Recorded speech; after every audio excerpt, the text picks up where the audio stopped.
All right, hallelujah. Thank you, Gid Choir, no? Thank you, Gid, for this song. Namin, Gid, sa ambahanon, na mensahe sa ambahanon. And I hope all of us, indeed, no?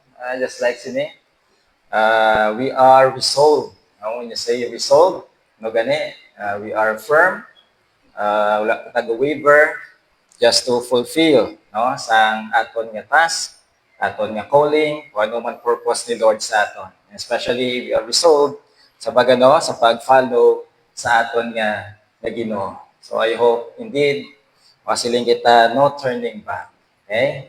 No turning back. So by God's grace, kabay pa magpadayon kita sa pag-follow sa aton ni Ginoo nga may ara gid sang kaduto. Okay? So may ngaga sa aton nga tanan. Sige, hambalan ni mo nga tupad be. Happy Lord's Day. Nalipay gid ako nga makita ka subong. Sige, balasan. Yan. So, ibalo lagi dyan. No, ako na. Wala ikaw nalipay nga pagyo sa subong. Yan. So, dapat nalipay kita, okay? So, praise God yet sa siningaga nga maka-worship kita once again sa aton nga buhi nga Ginoo. And let us welcome manay no sa aton nga mga bisita sa siningaga. Ari dire upod ni Ma'am Joella. Yan. So, okay sa dog, Ma'am. Ari yung mga visitors kita dire for this morning. Yeah. So praise God, Gid. Welcome, Gid. No? Welcome, Gid, sa Calvary Baptist Church. Kaya isa sa matan mo na ito. Ay, hindi, may harap pa. Harap pa. Wala naman, no? Yan, wala naman. So, lokal pala kung may harap. Isa sa mata naton sa kay Lord, sa privilege nga makipagbahin kita no, sa isa ka activity, event dito sa Salag. No, may gift giving dito. Nag-invite si Ma'am Joella. No, kagi pamuyuan naton. So, for 4 days, praise God, Gid, no, natapos na kagapon. And we thank the Lord no, sa mga kalag na nasyaran sa pulong sa Ginoo na nagbalaton kay Lord Jesus Christ. Okay? So, kay Ma'am Joella pa, worth it din, no? Yan, especially yung kakaboy na sa pag-facilitate yun. Yan, so praise God yun. No? I-pray na to, no? Ang lugar sang Salag. Yan. So, kabalo makita sang Salag siguro, no? Para dito sa, lapit to sa dagat, ano? Yan, sa Esplanade Bidabla. Yan, do aragid sila ang ilang do barangay, no? Barangay hall nila. Yan. So praise God din.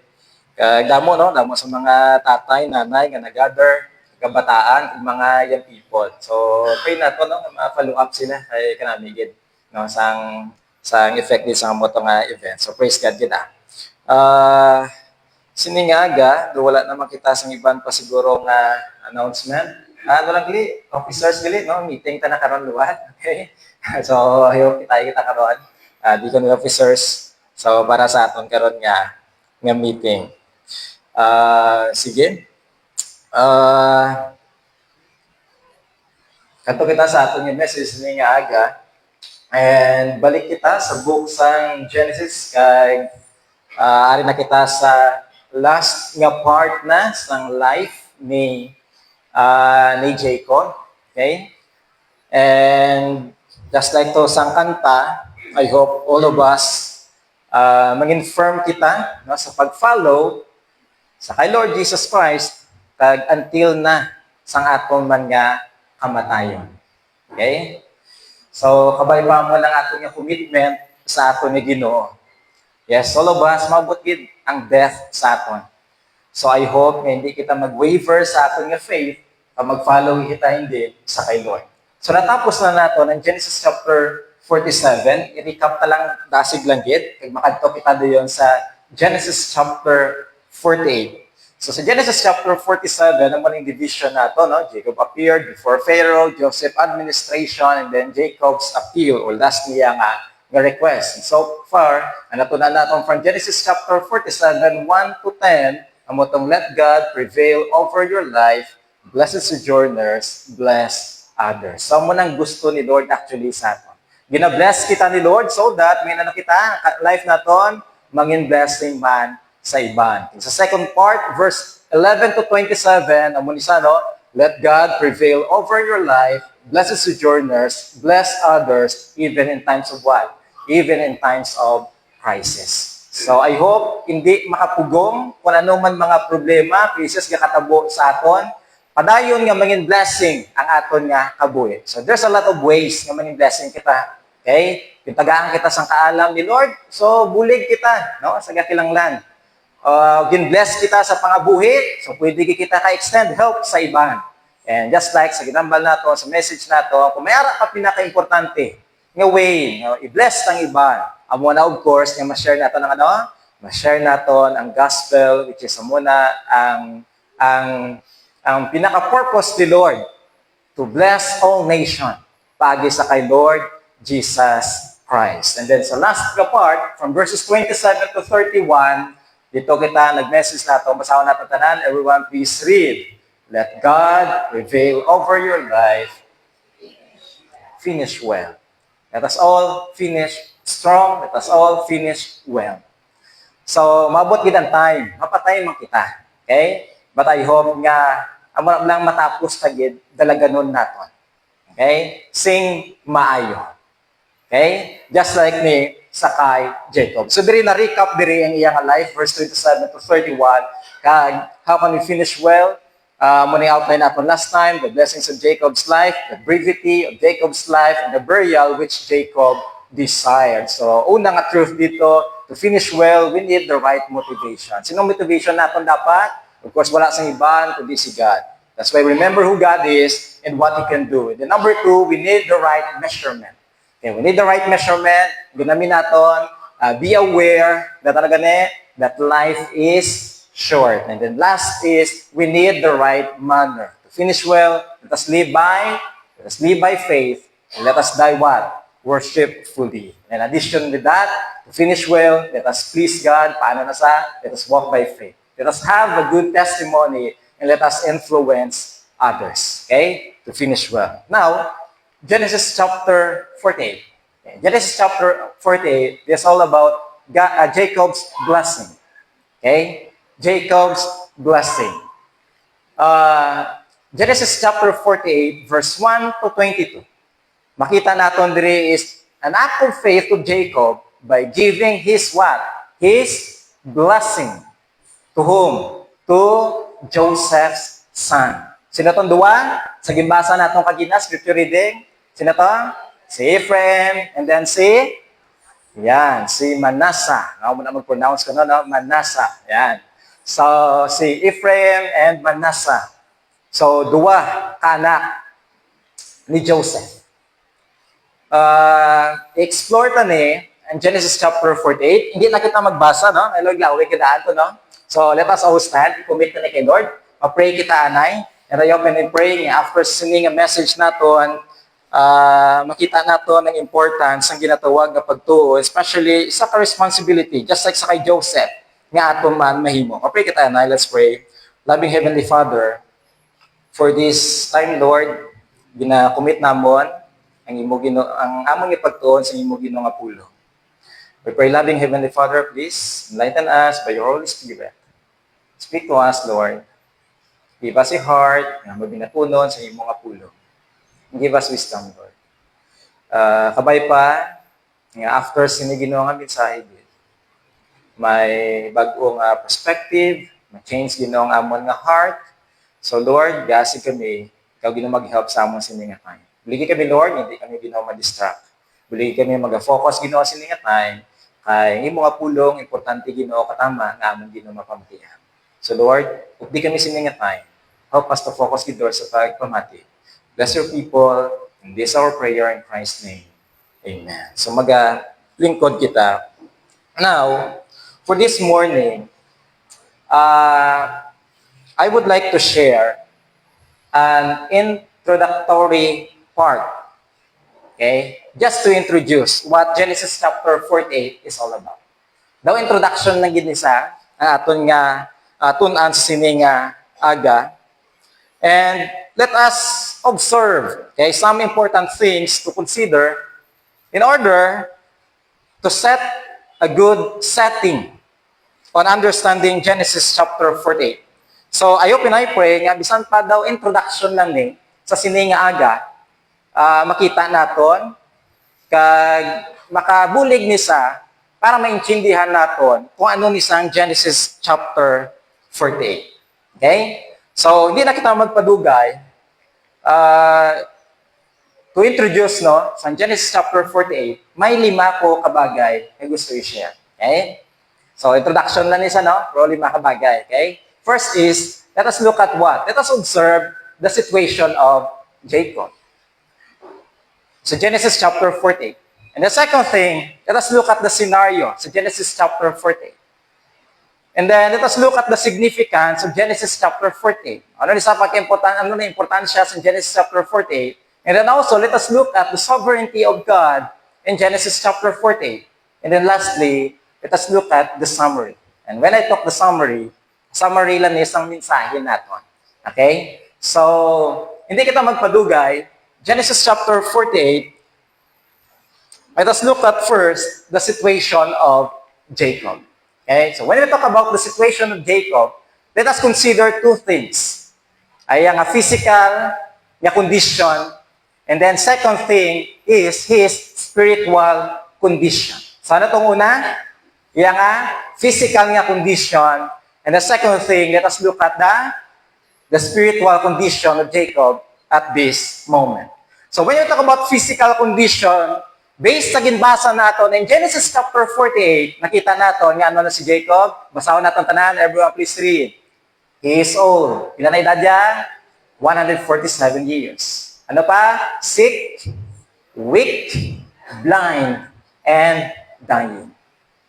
So physically, tigulang na si Jacob. Tigulang na si Lolo.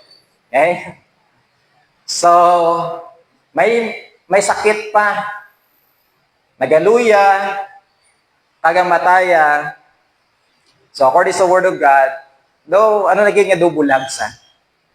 And then, dying. So let us look at some verses para makita natin. First, sa verse number 1, hanggang 10 sa ginabasahon na tatanan. Everyone, please read. Now it came to pass, after these things, that Joseph was told, indeed, your father is what? Is sick. So gamasakit si Jacob. And then next, ang 10 sa ginahin, verse number 2, everyone please read. And Jacob was told, look, your son Joseph is what? Is coming to you. Sa pagkabati na ni Israel, or si Jacob, ano tabo doon? Israel strengthened himself. Okay? And nagbangon siya doon sa sa iyang, nagpungko sa iyang bed. So, bira, nagapakita that at this moment, weak naging katama si Jacob.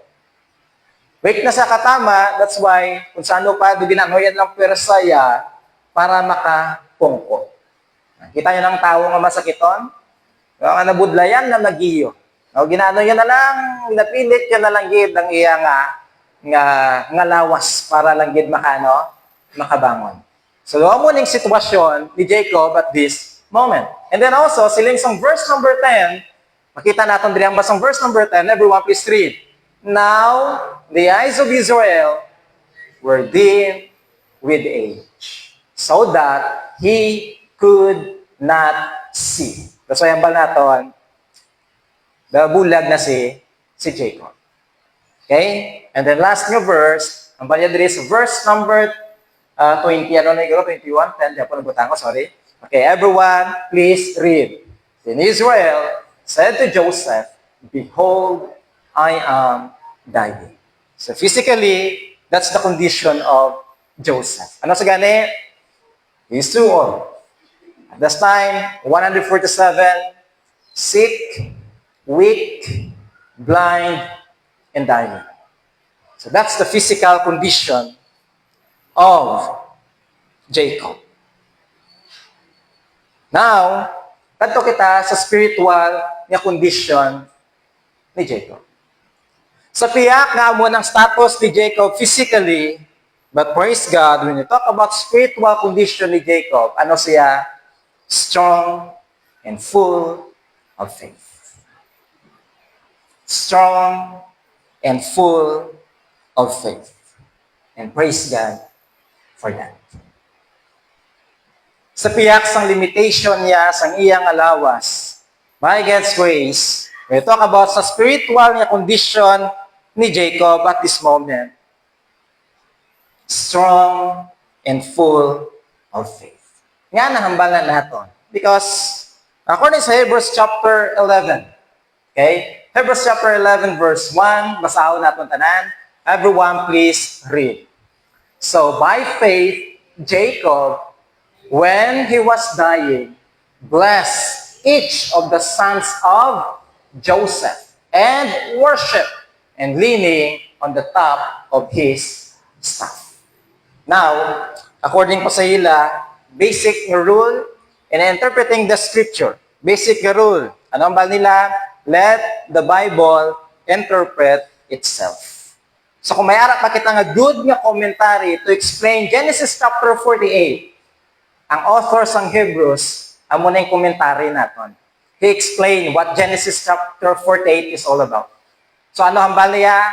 By faith. By faith. Tungod sa pagtuo ni Jacob, bisan pa sa iya nga kamatayon, ano ginobra niya? He blessed each of, the sons of Joseph. Sino na gani? Ephraim and Manasseh. And worship, and leaning on the top of his staff. So just imagine that. So sa piyak, sang physical niya nga condition, praise God. Grabe, sa Japon, ang iyang faith, makita naton, gin-worship yang aton nga Ginoo, and at the same time, makita naton, ginubra niya ang last nga responsibility niya. And that is what? To bless his children. So, i-discuss nato na. Now, dili ko na-amaze actually, because ang author sang Hebrews, do ka daw mo damo sang event sa life ni Jacob, do masiling naton bala nga daw kanami to introduce about his faith. No ka diba, dumodamo sa mga event katabo sa kay Jacob. Pero amo to yaging pili sang sang writer sang Hebrews. Sa tiyon niya sang kamatayon ni Jacob. Do you remember si Jacob?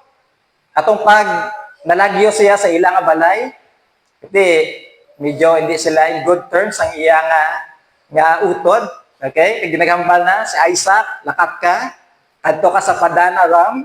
Okay? And while nag-travel siya at a place of lust, parang nag-tawag nga Bethel, natulugan sa dito. Kag dito sa iya may dream, may hagdanan, may angel di saka panaog. No? So in Hebrews, wala ito ginambal nga by faith.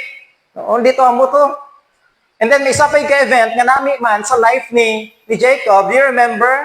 Atong gin-wrestle niya, ang angel of the Lord. No? Wrestlinganay sila. No? Si Lord at gina-wrestling niya. Pero ang book ng Hebrews, hindi ito amutang ginambay about sa faith ni Jacob. Kaya hindi man sa moment, sa tiyon nga, nag-gather na, na kumpleto na ang iyang mga kabataan.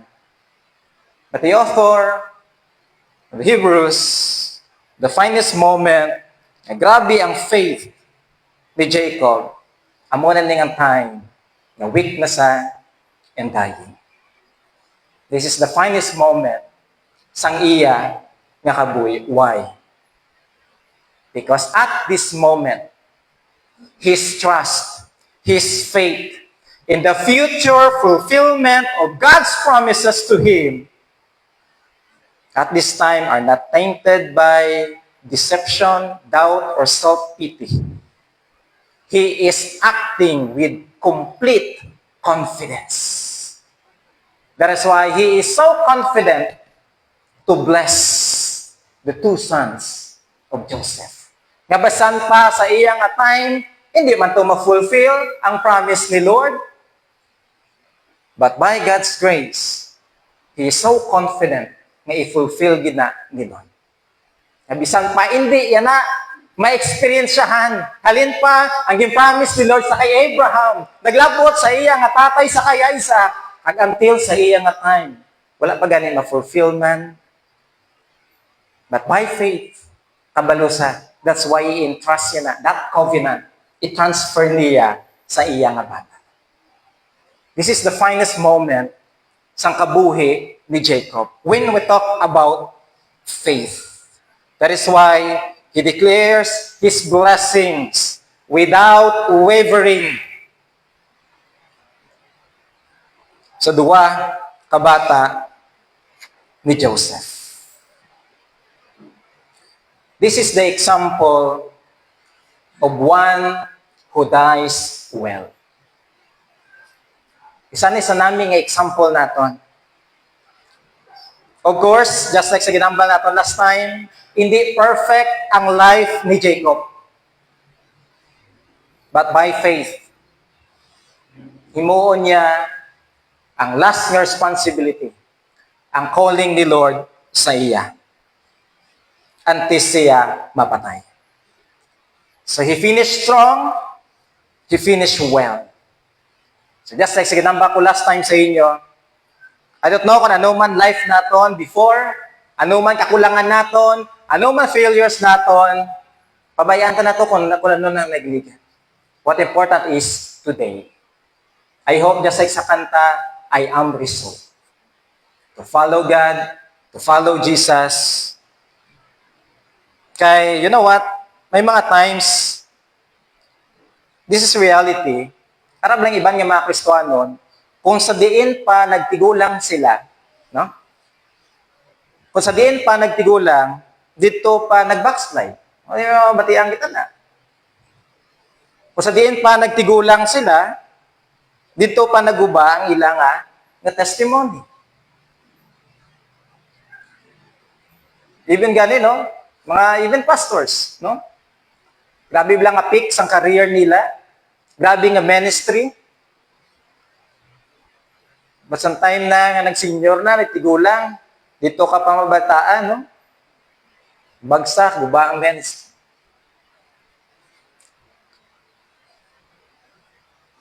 But praise God, kami ara man niya nga mga seniors.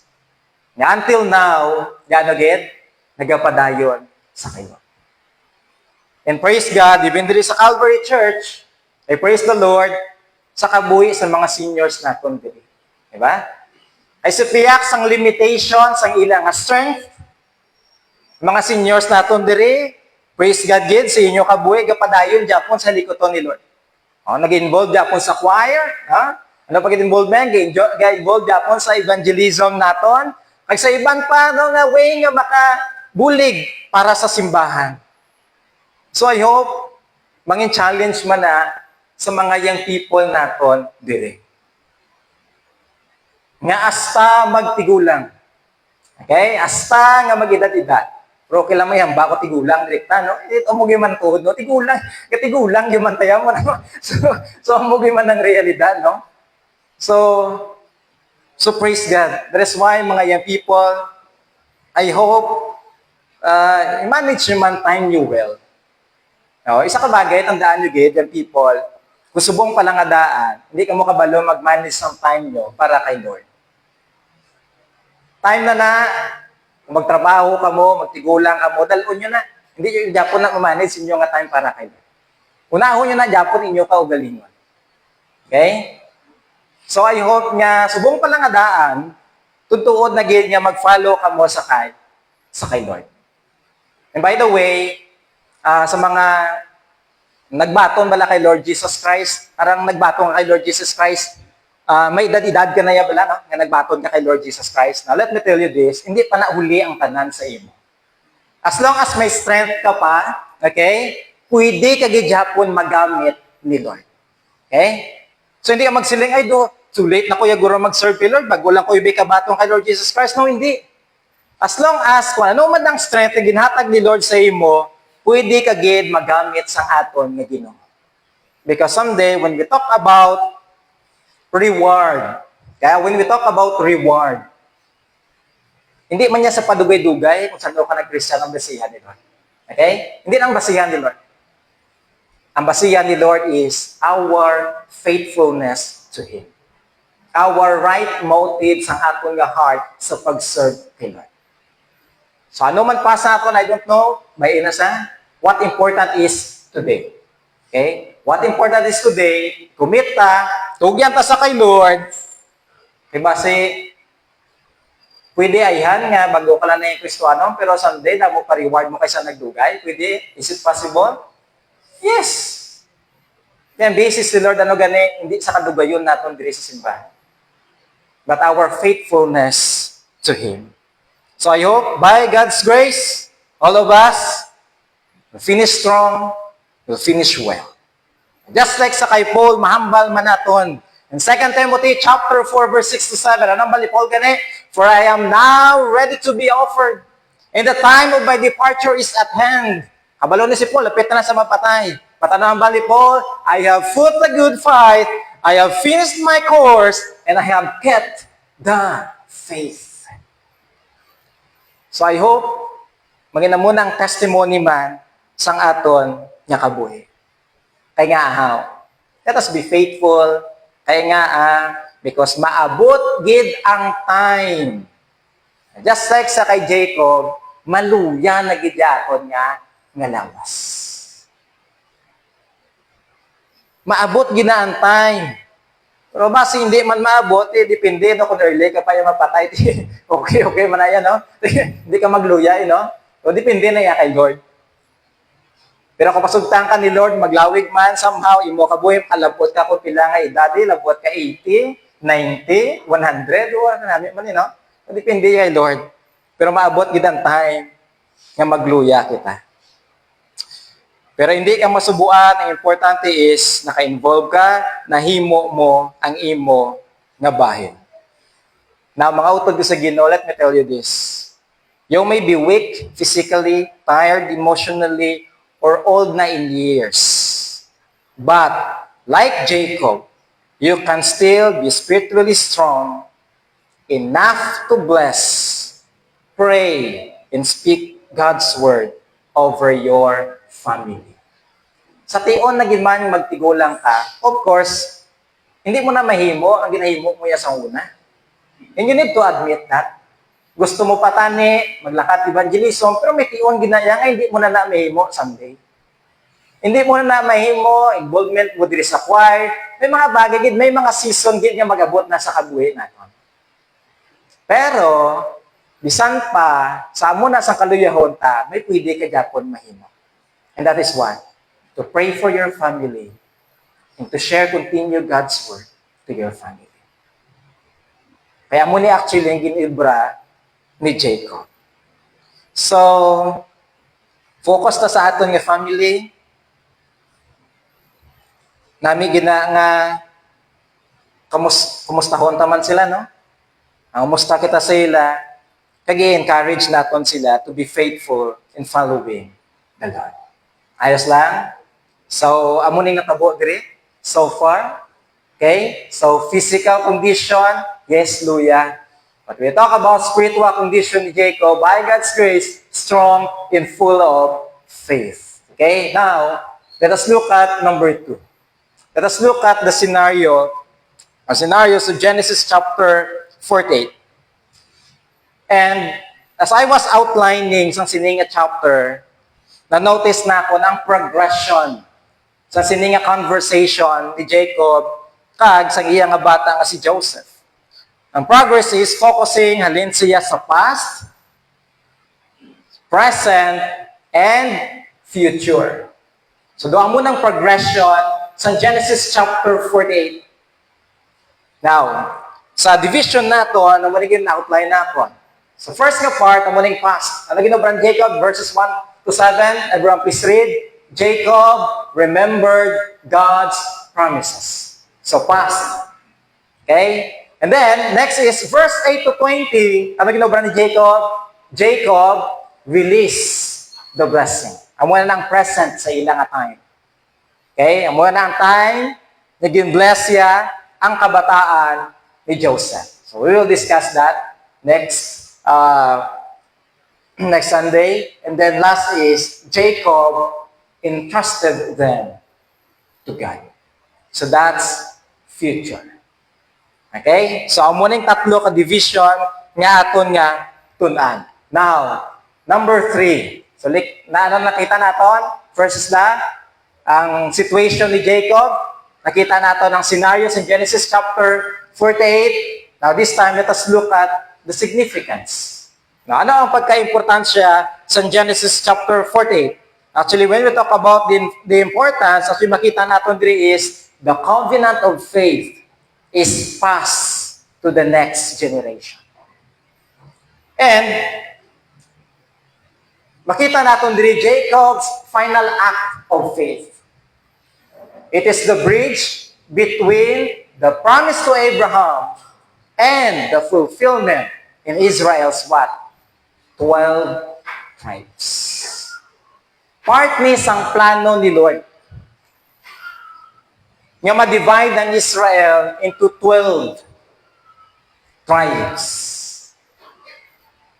So, dito makita ang ining event. Genesis chapter 48 until Genesis chapter 49. Halin dito sa promise niya sa kay Abraham, asa di subong, na matamat nga i-fulfill na. Pag diri sa Genesis chapter 48, asa sa Genesis chapter 46, somehow, makita natin diri ang division. Now, may pakita ko diri sa inyo. Kita lang, pasipat-sipat mata lang ha. Okay, doon mo lang gid ang kadakuon nga pwede asta lang gid, okay? So, sa piyak na part, makita natin ang 12 sons of Jacob. Sino ang 12 sons of Jacob? Sino na una? Reuben. Next. Si Levi, Judah, Issachar, Zebulun, Dan, Naphtali, Gad, Asher, Joseph, and Benjamin. Now, when we talk about sa 12 tribes of Israel, ang ginanamin nakon is, ang na-inherit nilang land. Ano na-notice ninyo? Sinong wala dira? Naka-inherit ng land. So, una, si Levi, or si Levi. Ang tribe of Levi or Levi, wala sila naka-inherit ng land. Kaya ano sila gani? No, sa ilang tribe, arada, ang calling nila to become a priest. Sino pag itong wala dira? Nga ridris piyak. Sinong wala? Si Joseph. Pero paano nga nagdusi Japon? Sino nag-inherit? Yes, ara sa kabataan na ni Joseph. Sino to sila? Aring dua, si Ephraim and si Manasseh. Now, technically speaking, when we talk about the 12 tribes of Israel, pwede natin mahambal nga 14 sila. O pwede mo unta na lang at 3C. Ang 12 tribes of Israel, 3C. Kaya of course, tribe man na si Levi. Si Joseph yan, nagkadto na di sa iya nga kabataan. So, technically speaking, 3C. But when we talk about sa land na nag-possess, pila lang, 12 lang. Kaya diri mo makita, basta firstborn ka, ano gani? Basta firstborn ka, double gid ang imo nga portion. Kaya diri gin-explain kung paano si Joseph gitagaan double portion. Kaya sa Genesis chapter 48, next Lord's Day, i-explain na natin paano niya nga may-ari si Ephraim at si Manasseh. Nga nalabot na sa ilaya nga duwa. Anong natabo? Anong storya? So next Lord's Day, makita natin sa Genesis chapter 48. Okay? So amo ni ang significance sa sininga event. Now, number 4. Last ko na lang, no, matapos na kita dayon. Okay? O, sige. Now, sa number 4, we will see also in Genesis chapter 48 is the sovereignty of God. Makita natin diri the sovereignty of God in Genesis chapter 48. Kaya nga, anong ginanamin natin? Damo-damo, siling natin that God is really sovereign because ano ganit si Lord? He orchestrated every event just to fulfill sang iya lang gid nga plan and purpose.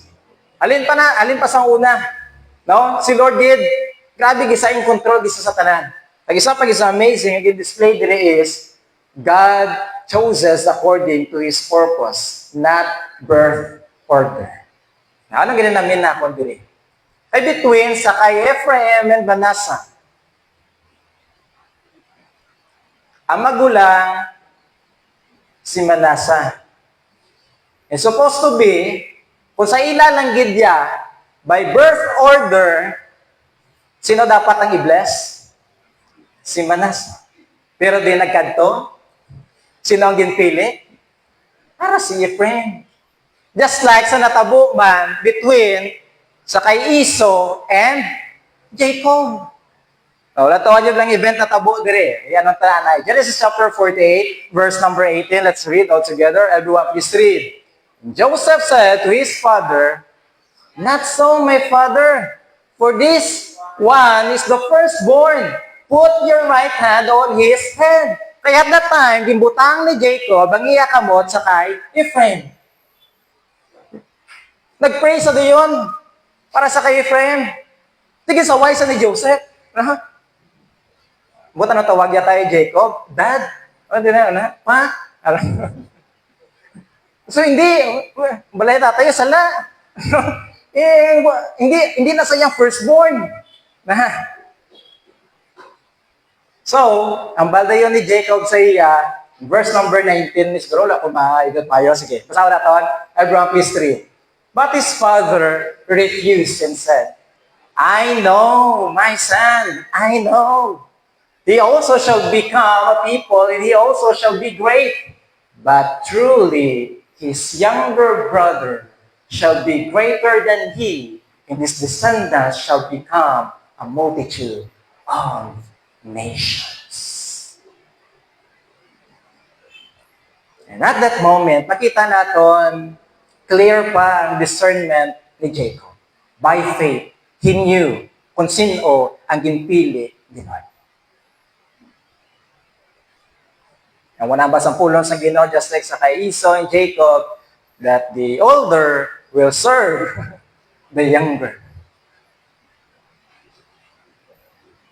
And you will ask, nga muna pastora nga siya yung pili out. No? Iyan na ni Lord yun, no?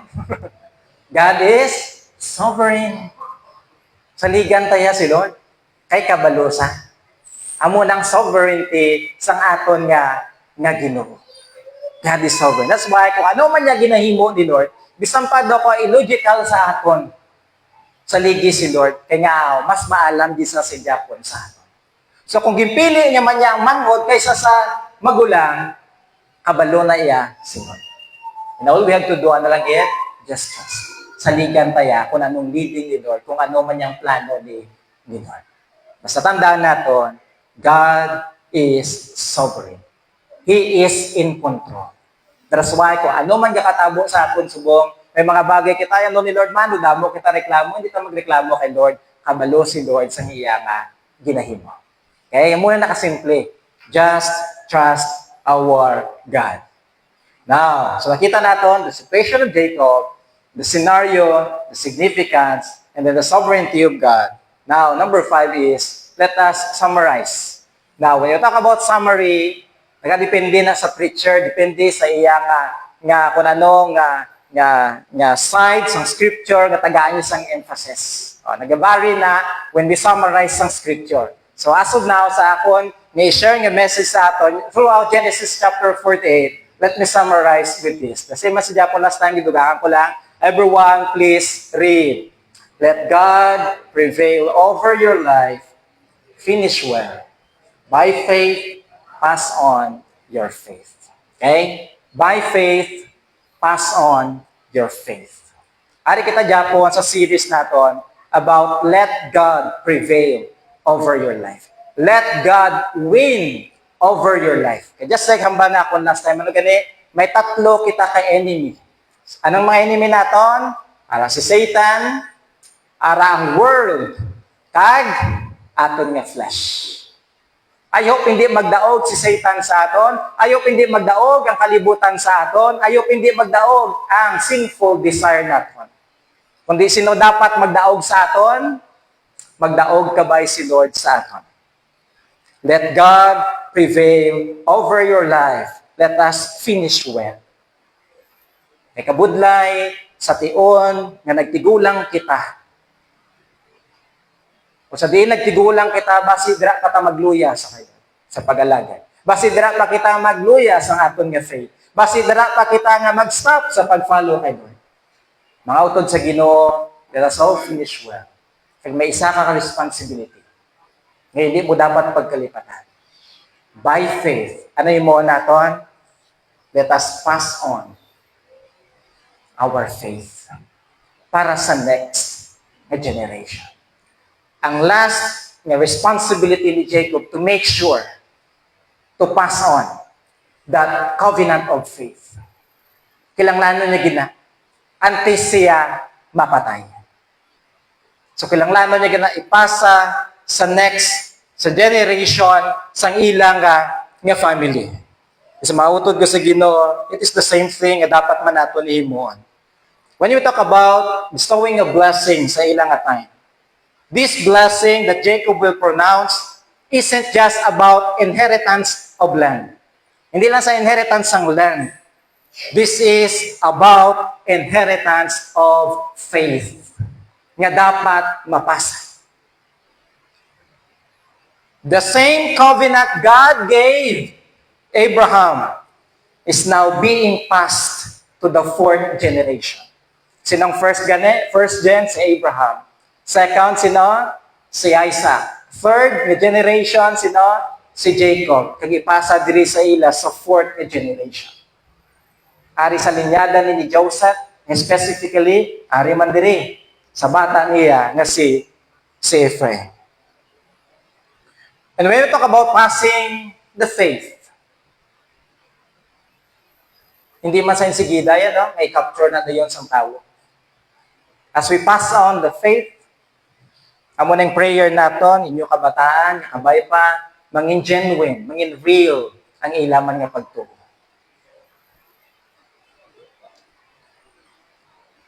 They need to own that faith nga may ara ikaw. Amo na nga kabay pa, by God's grace, i-make sure taman ang generations ang aton nga family. According pa kay Dwight L. Moody, basahon natin tanan, everyone please read. Our greatest fear should not be of failure, but of succeeding at something that doesn't really matter. Mag-agree man kamo.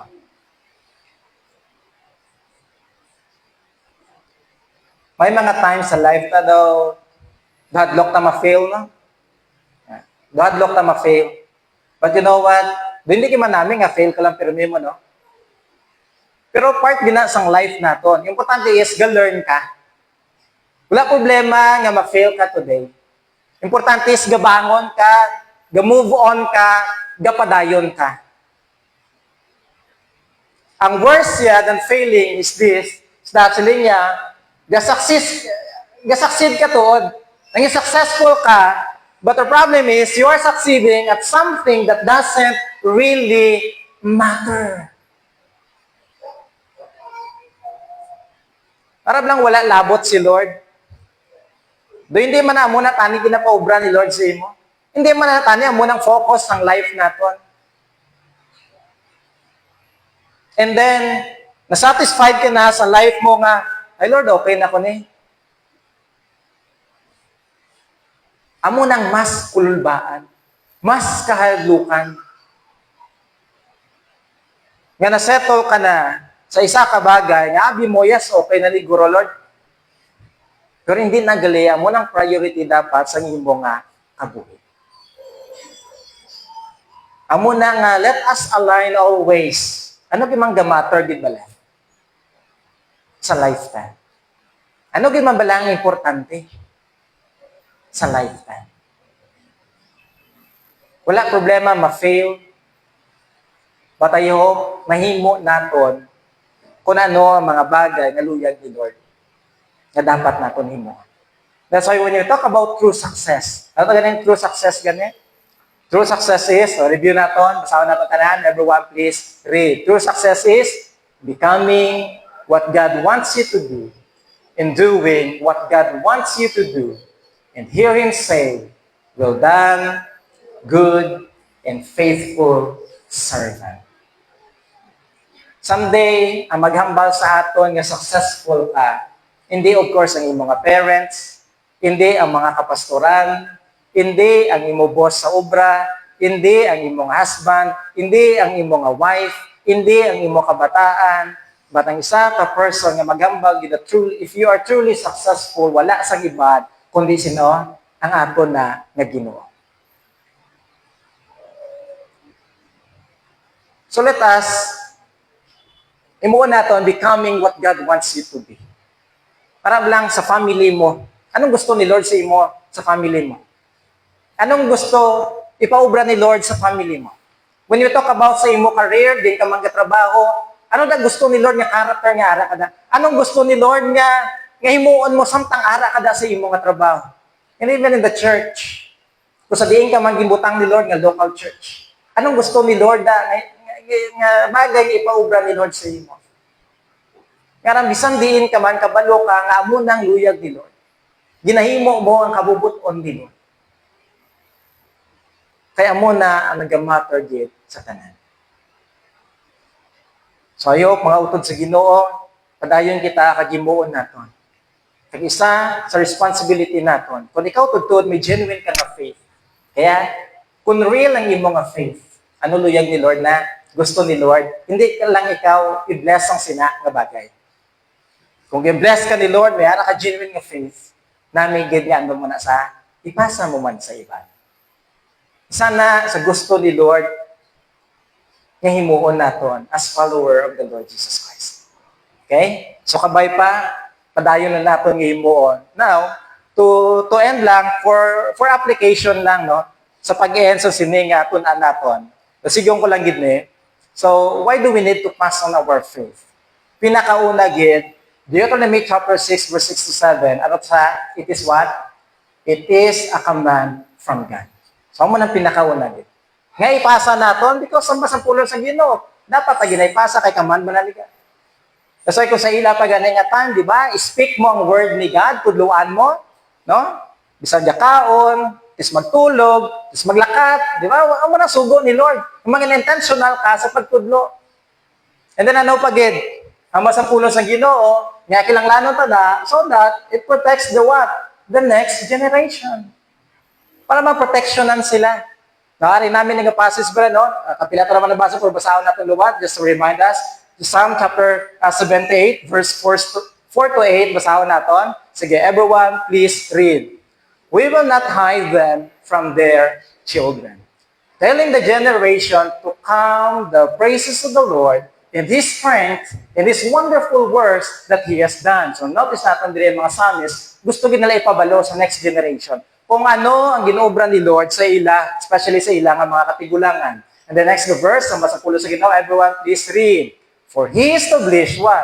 A testimony in Jacob, and appointed a law in Israel, which He commanded our fathers, that they should make them known to their children. Para next generation kabalo, mga kabataan nila.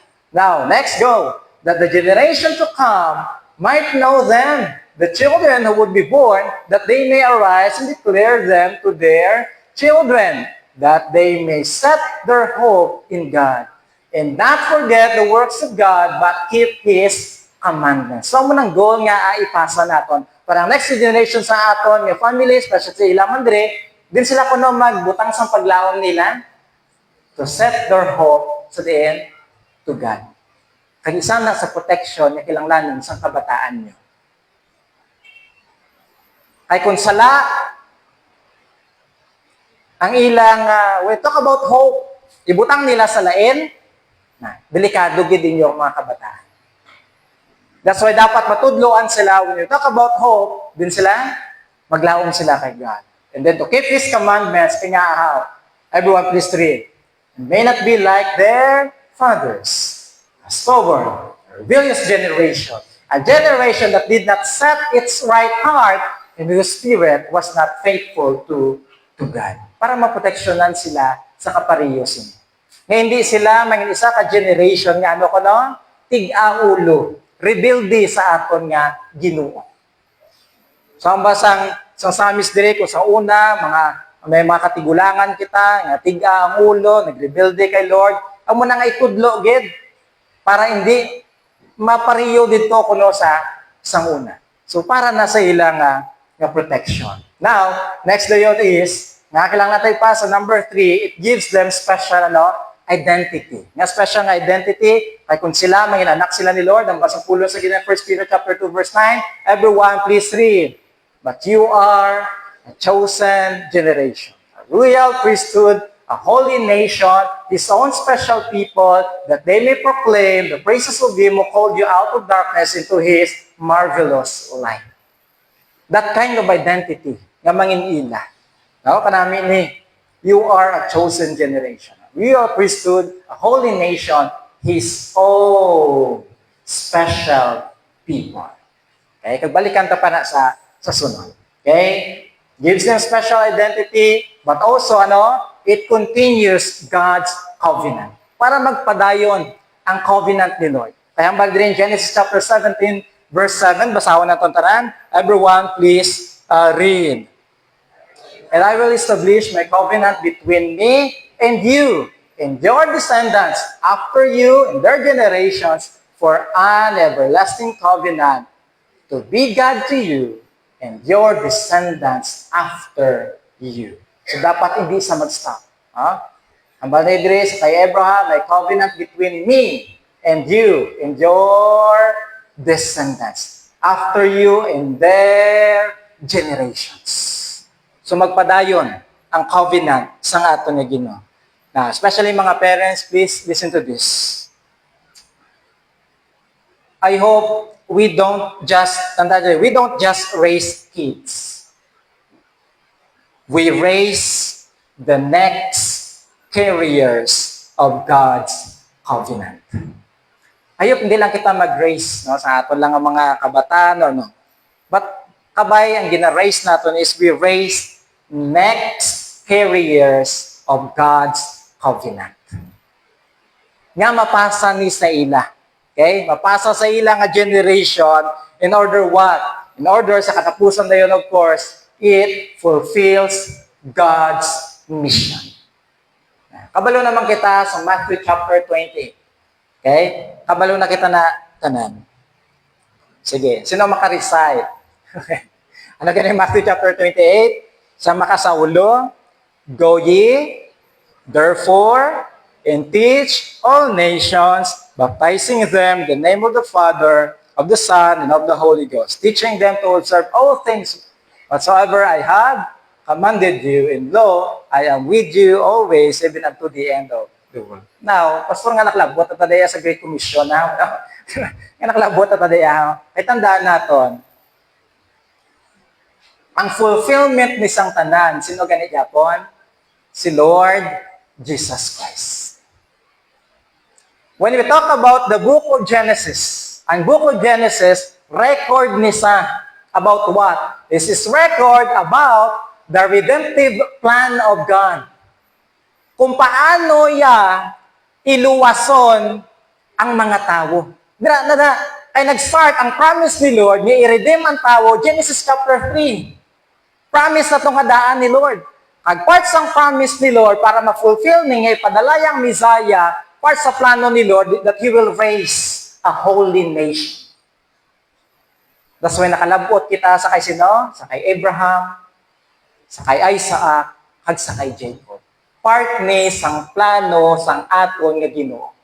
Until nga makalabot diri sa New Testament, at mas nahangpan naton, kay nakilala naton sino? Si Lord Jesus Christ. Until now, God's mission is still the same. To reach out people.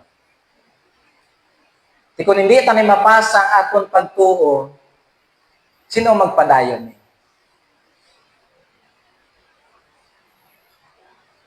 That's why ang muna ka-importante nga ginapadayon ta ang ini nga mga bagay. Okay? So once again, hambalain mo to pa. Summary sa message naton. Everyone please go. Let God prevail over your life. Finish well. By faith, pass on your faith. I hope and I pray nga mapasa tagid. Especially, bisa ng focus na lang gid naton, ang una gid, aton nga mga kabataan. Importante gini sa katama.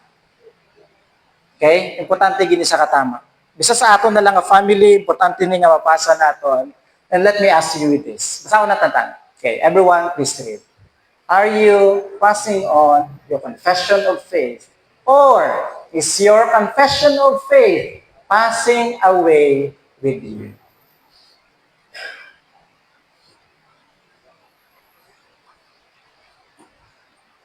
Kamusta ang pagtuo ta kay Lord?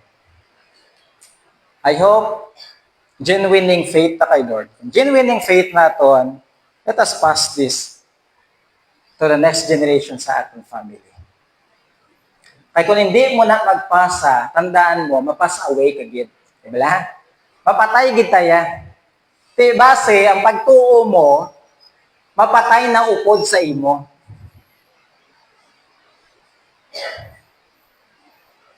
Nga wala mo gid mapasa sa iban. So I hope nga by God's grace, buligyan kita ni Lord, mapasa ta ni sa iban. Isa sa testimony ni Pastor Jomel, lalatang Pastor Jomel Espanyola, no? Si nanay yan si Mami Imelda, grabe ginakakulit ang balya. By asking, to, sigurado giman nga nakabaton mo na si Jesus. Sa testimony ni Pastor Jomel, linsang gamay sa, hasta nagdako sa. Same lang na Japon nga pamangkot ni Mami Imelda, sigurado ka to.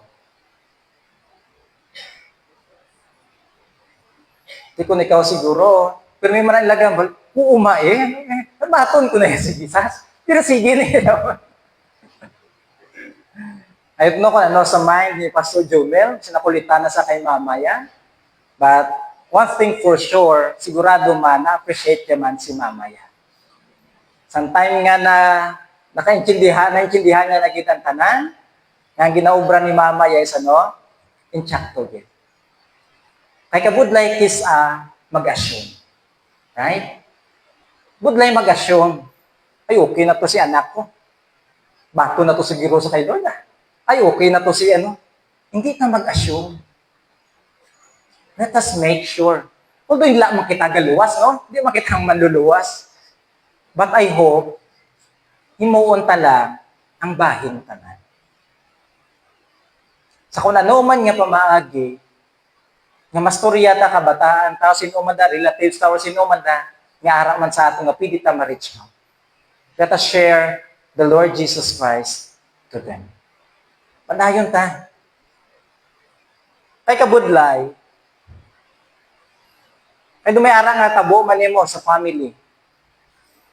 Ang ila parents, faithful kay Lord, and because of that, mga kabataan, gi-involved. Gi-involved man sa ministry, pirmi man ara sa simbahan, but by that time, napatay ilang ginikanan, ang ila kabataan, hindi mo na makita sa simbahan. What's wrong? Mga parents, do not assume, kay kabataan nyo, ari di pirmi, sigurado nga luwas na sila. Do not assume, kay gi-involved man sila sa mga ilikuton, sigurado nga luwas na giman sila, genuine na giman ang faith nila. O ba sige sunod-sulod na sila, kay kundi ka sa magkanto simbahan, higan man, o bakulon man, or ano ba na, kundi mag-involve sa mga activities, iyo na. Pero namin na nga ginakigan nyo, okay? Namin ginatudloan. That's why, I hope, nga padayon nyo i-remind. Padayon nyo, heart-to-heart talk ba, no? Storya man, ang inyong member sa inyong family.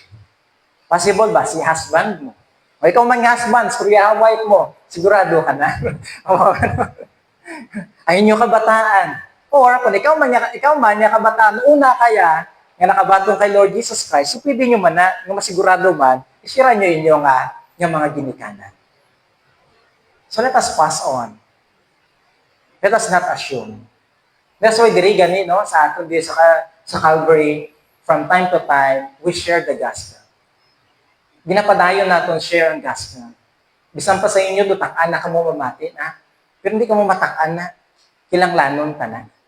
Kaya bisan kami diri, wala kami nag-assume that all of us that are here, sigurado na gid nga saved. Na genuine na gid ang faith sa kay Lord Jesus Christ. So I hope sa Calvary Baptist Church diri, all of us mangin-real ang aton nga pagtuo. Okay? So let us pass on. Let us pass on. So sa kay Jacob, Jacob's body was failing, but his faith was finishing strong. He used his last breath to pass on God's promise to the next generation.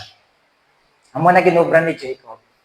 So sa aton, of course, hindi tayo mapagulaton nga tigulang na tanong mo paghambal. Ano? Subong ko lang nga daan nga ti imuon ta na. Okay? Nga i-share ta padayon, kagabay padayon, mga blessing ang life ta. So last na lang, ihambas sa imo tupad. Pag ma-close kita diyon, ihambas sa imo tupad. Ready, please, go. Let God prevail over your life. Finish well. By faith, pass on your faith. Let us all stand. Mag-pray kita. And this time, ma-pray kita sa kay Lord.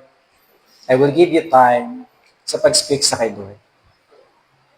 Sino pa sa members ng inyong family nga need mo ginistoryawan?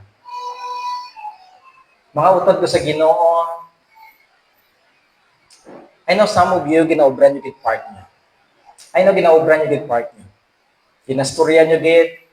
Possibly, duga siling ka, wala effect ka. Lord, nga wala effect ka. Hindi magkataka. That's why anong message naton? By faith. By faith. Just trust God. At sa pag-imo mo sa imo responsibility, ano ganit tandaan naton? Just like sa last nga message ng Sunday, do not worry, the Holy Spirit is at work. Just do your part. Ang Holy Spirit, nag-work man na sa ila kabuhi. Do not stop. Just trust God. By faith, pass on the faith.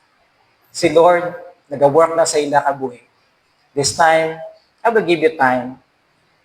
Istorya si Lord, and specifically, kung sino na sa mind mo subong, specific pangalan niya, i-pray sa kay Lord, Lord, i-pray ko kay Samone, i-pray ko kay anak ko, pabay pa Lord silaman, makabatong kay Lord Jesus Christ. Katandaan natin mga utod sa Ginoo, what shall it profit a man if he shall gain the whole world and lose his own soul? Anong ginansya? Yes, okay pangabuhin nila, okay ang career nila, which is good. There's no bad in that, mami gina. And ano, ga-pray kita nga may successful family naton. But kung may ara pa nga, i-make sure naton, let us check their spiritual life. Kamusta sila kay Lord? Kamusta sila kay Lord? Ga-pray kita.